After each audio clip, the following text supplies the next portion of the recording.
Magandang hapon po muli mga kababayan. Pag-usapan po natin itong si Senator Chis Escudero at yung pakikipag-debate niya kay Senator Bato de la Rosa. Hindi ko po kinakampihan si Bato de la Rosa, no? Ayaw ko rin naman sa kanya kasi pro-China yan eh. Sabagay, parehas naman silang pro-China ni Chis. Ang pinagtalunan po kasi nila dun sa Senado ay yung pagbabalik ng ROTC sa kolehiyo. Tapos, magiging mandatory siya, both genders, boys and girls. Ngayon, ang inirereklamo ni Chis Escudero, parang ayaw niyang ibalik ang ROTC. Kasi raw, wala namang kwenta, wala namang magandang resulta, at nung siya daw ay nag-ROTC, hindi daw niya naramdaman. Hindi daw niya na-feel. Tsaka isang issue pa, ayaw niyang isama yung mga girls sa ROTC. At sabi pa niya, natanong na daw ba?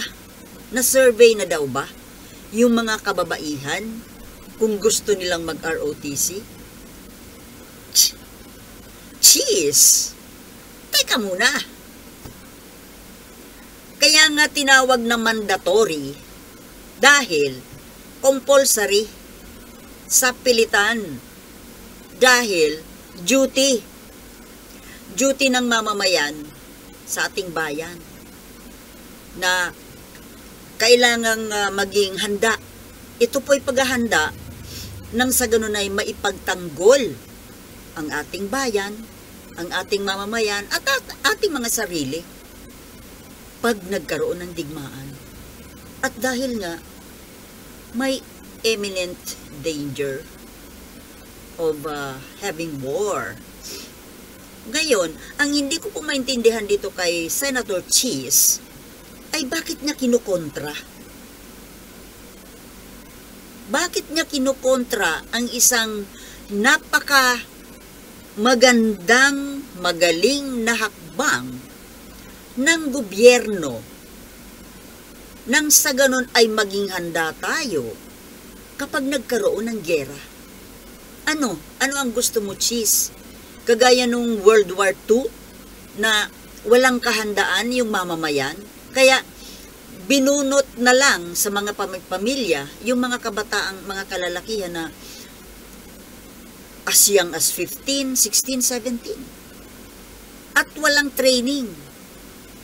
Biglaan lang yung konting pagtuturo paano humawak at magpaputok ng baril.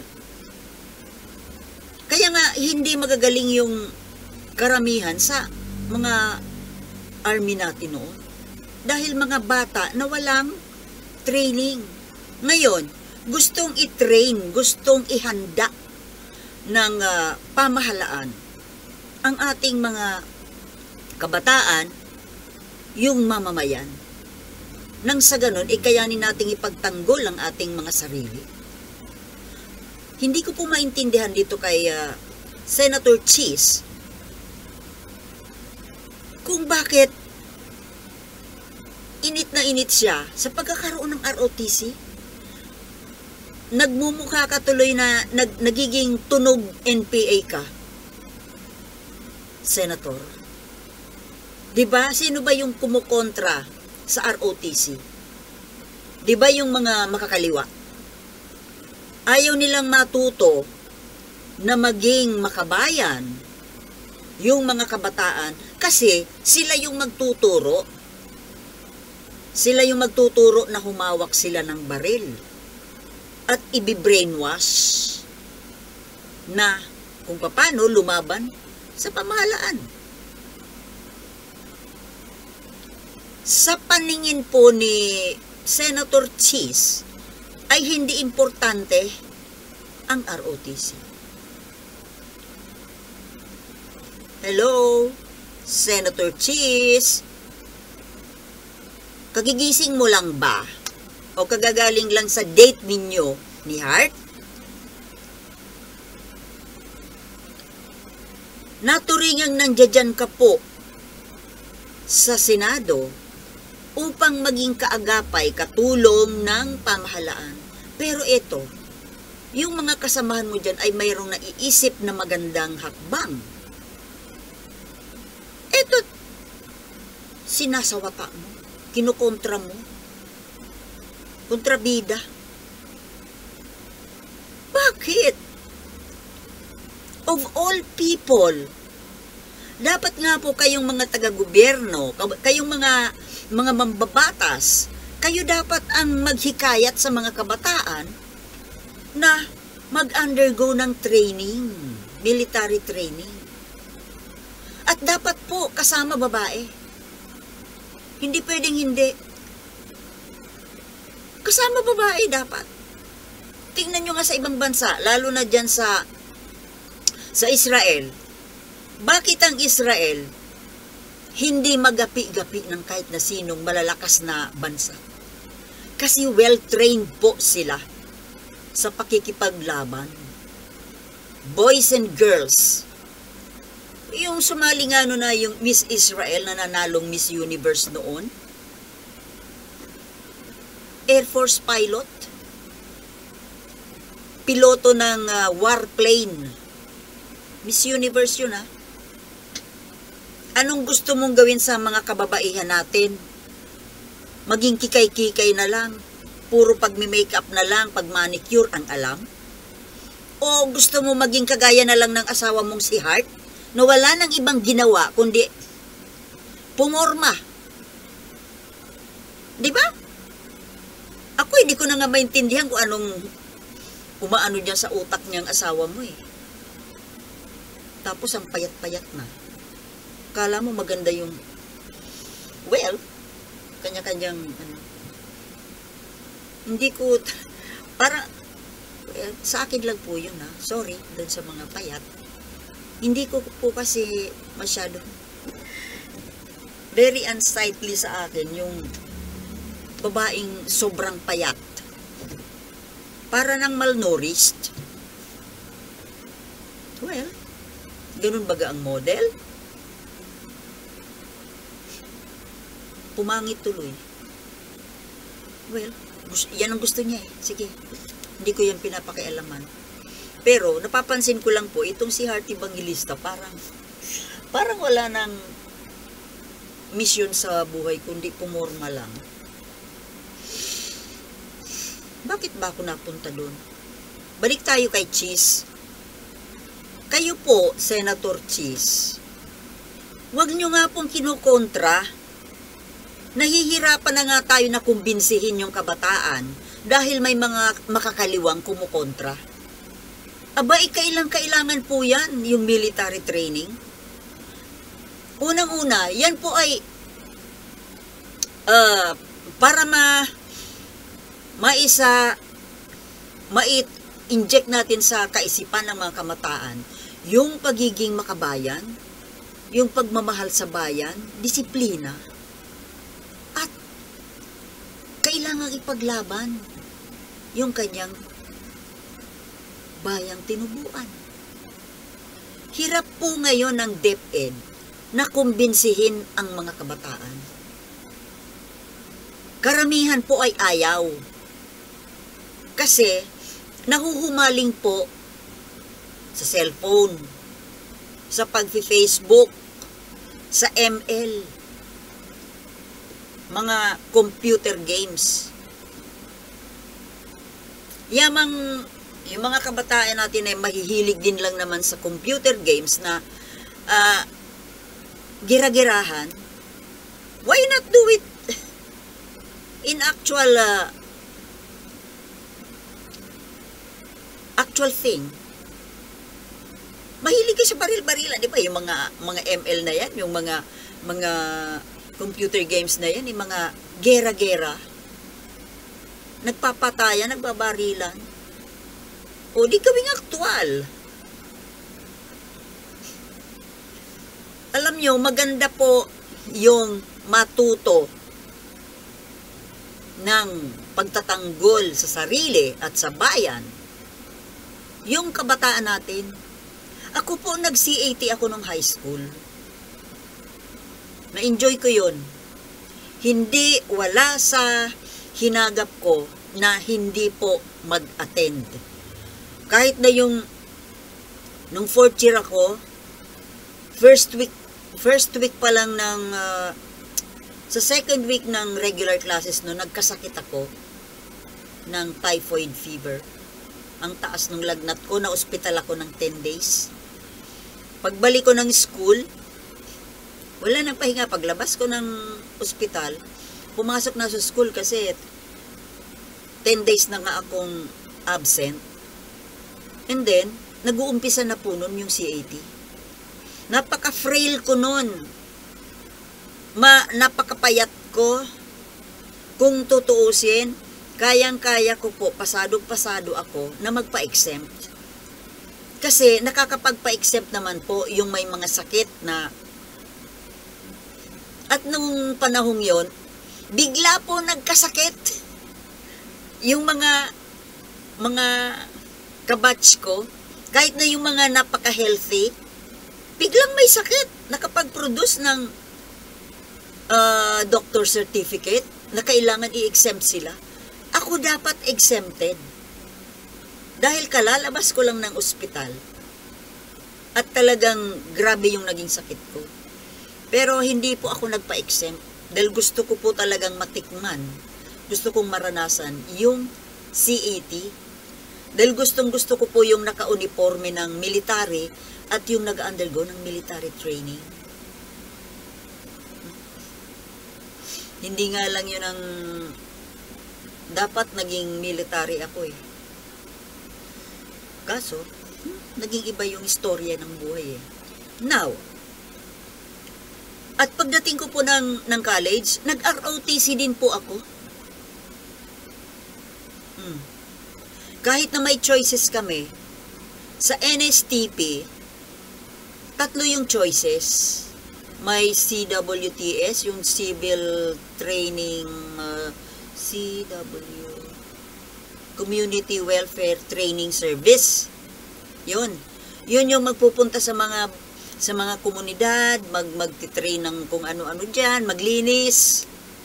And then yung LTS, Literacy Training Service. Dahil education po yung course ko, dapat LTS yung kinuha ko. Literacy Training Service.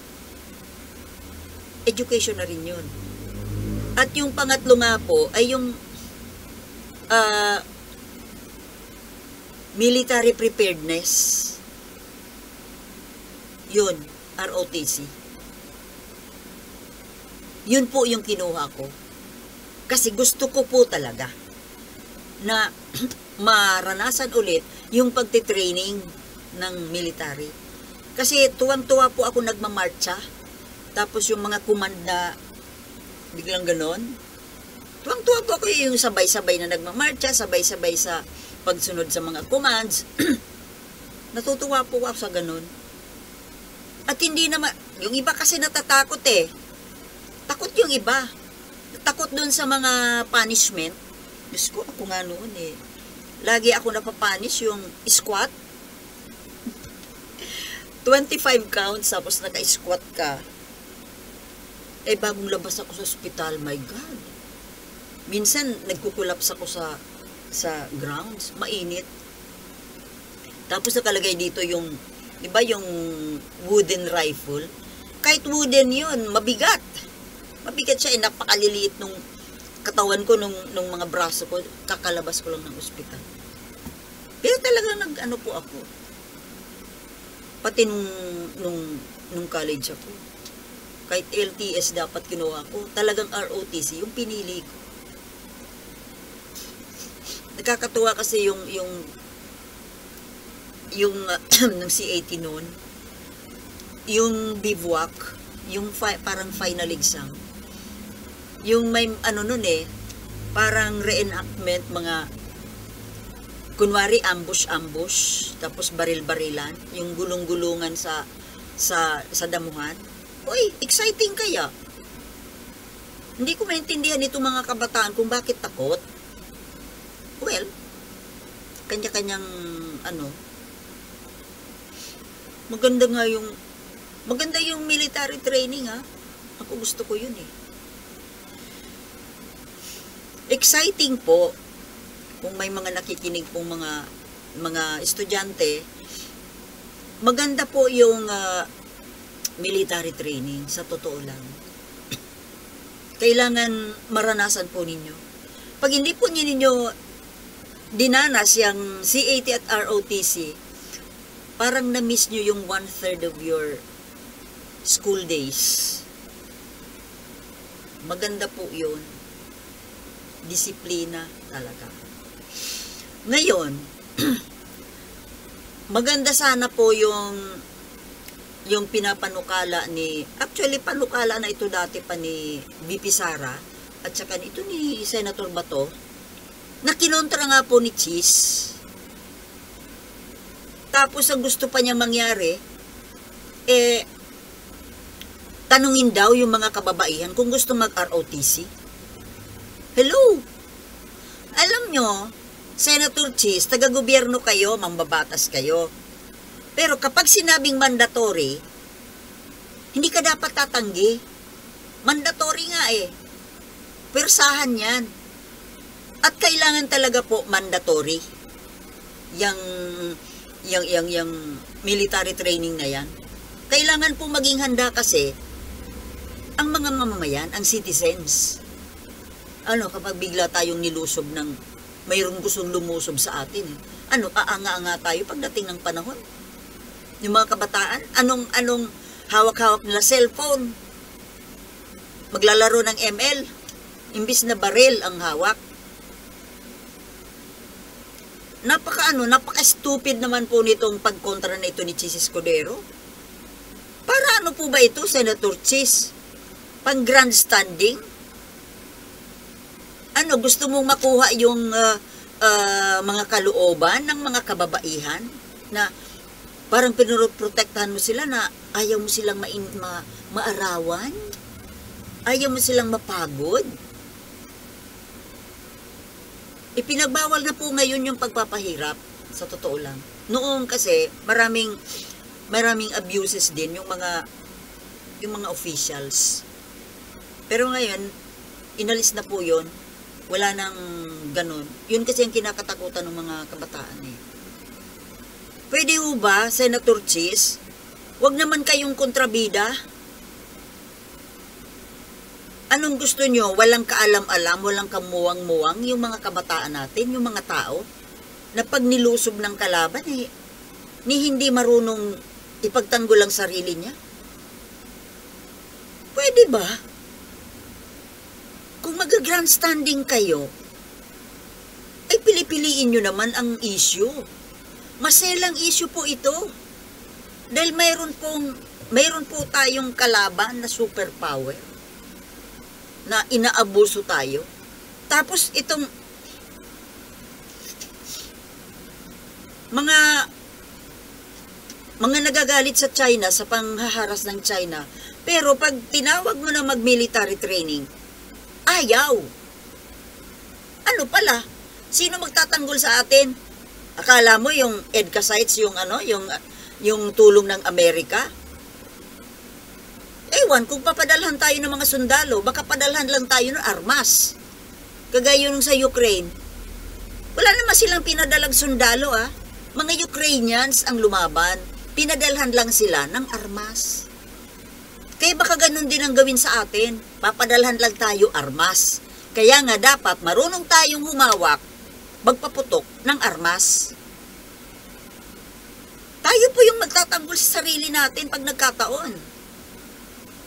Bibiglang lang tayo ng mga tutulong sa atin, yung American, yung mga allies. Hindi sila nagpapadala ng sarili nilang sundalo. Di ba nangyari sa Ukraine? Puro armas lang po ang ipinadala. Yung mga citizens, sila ang nagtanggol sa bansa nila. Ganon din po ang pwedeng mangyari sa atin pag nagkataon. Salamat naman kung Kagaya ng World War II na talagang mayroong pinadalang mga sundalo dito. Back to back sila ng mga Pilipinong nakipaglaban. Ito si Senator Cheese, ewan ko ba kung bakit nagiging stupido ang kanyang mga kilos. Ano yan? Pabida? Naging bida ba? Marami pong nainis sa inyo, Senator Cheese. Tapos pagsalitaan nyo pa si Senator Bato na wag puro laway. Ano nangyari sa iyo, Senator Cheese? Para naging bastos na kayo. Kapareho ninyong senador, pagsasabihan nyo ng puro laway, bastos! Sana napunta yung... Ako? At si Senator Bato, mas matanda sa inyo. O, kahit pareho kayong senador, sana naman tingnan nyo rin yung edad. Kung sa training nga lang, mas maraming karanasan sa buhay yung si Senator Bato. Hindi naman ako magkampi sa kanya kasi pro-China yan. Ang sinasabi ko lang, huwag naman sana maging bastos sa kapareho ninyo, sa mas mababa, sa mas mataas. Hindi po kayo naging bida, Senator Cheese. Naging kontrabida po kayo. At naging estupido pa. Kababayan pa naman kita, parang ang tagal-tagal ng senador ewan. Mga kababayan, ito si Senator Cheese, wag na ngang iboto yan. Hindi na nagiging matino ang utak. Kita mo, inimbita ni Pangulo doon sa dinner sa Malacanang, hindi pumunta. Bastos! Tapos nung pirmahan nung Maharlika Fund, wala rin. Bastos! Tapos ngayon, pro-China. Kaya wag na po yan, hindi na po yan pwedeng ibalik sa Senado ang mga ganyang klaseng tao. Marami pa po, maraming Pilipino ang matatalino. Matatalino, matitino. Hindi, wag naman puro apelido. Ang tanda-tanda na niya dyan sa Senado Tinutubuan na kayo dyan ng kikurak din ka na dyan sa Senado Wala ka namang naiko-contribute na maganda sa bansa. Ngayon nagpapaka-stupido pa. Mga kababayan, hanggang dito na lamang po at maraming salamat sa inyong panunood at abangan nyo po ang mga susunod pa natin mga pag-uusap. Maraming salamat po at kumusta po kayo? Peace.